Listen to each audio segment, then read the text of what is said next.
What's up, guys? It's Rico here, CEO of Source Find Asia, co-host of the Main in China podcast, and the host of the Source Find Asia YouTube channel, of course.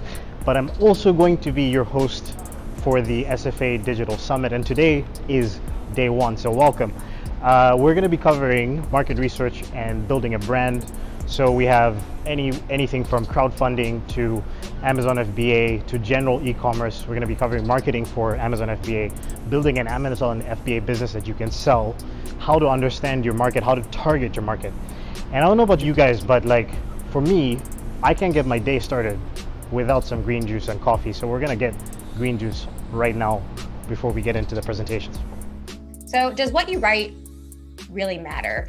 This is a question that I get all the time. I think there's this assumption that people are making that nobody actually reads anymore.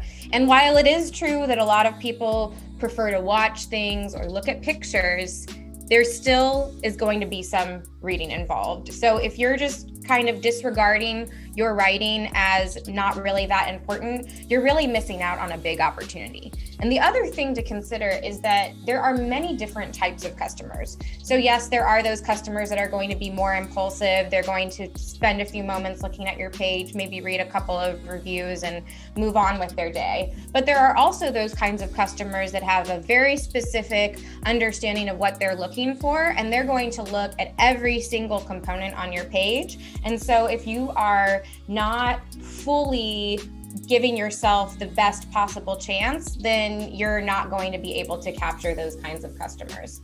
So an extreme example to demonstrate how important writing can be. I mean, first of all, we see here the main image is the sole of the shoe. So this feels a little bit more like a scavenger hunt than a sales page, because the customer is put into a position of really needing to figure out the ins and outs of this shoe without really any information at all. If you look at the title, you see that there's no mention of the fact that this is a shoe, a sandal, or anything to suggest that it's footwear other than the actual size that's listed there.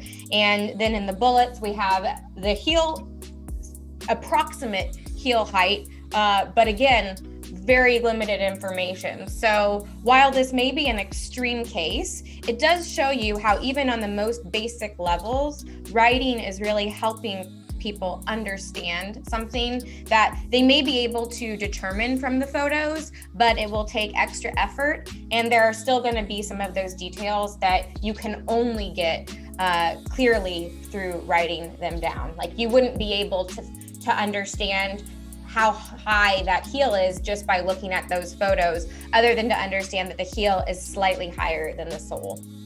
So yes, writing matters. So once you've accepted this very important principle, it's time to start to think about how to really organize your listing or your product page or your website in a way that's going to help people find that information that they need to know as quickly and as easily as possible. Because every time that we're going to buy something, we have in our minds a little checklist of things that we need to know. So those checklists are going to be different for every person, and they're also going to be different depending upon the type of product that they're buying. So some people, for them, sustainability is a check mark box that they are bringing to every single purchase that they make. But perhaps when it comes to certain types of items, they're willing to forego the sustainability because hygiene is even more important. So with masks, they would rather have disposable one-time use masks because those may be a little bit more hygienic and better protective than a reusable mask that is more sustainable, but not necessarily providing that same level of protection that they would be looking for. So let's look at another example here. This is flea and tick prevention. It's these drops that you put onto the dog. In this case, I think they make them for cats as well. Frontline is a very well-known brand here in the US.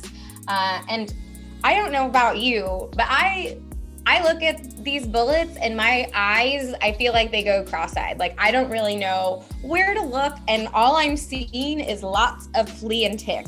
So if the intention of the people that created this listing is to make me really fearful of fleas and ticks,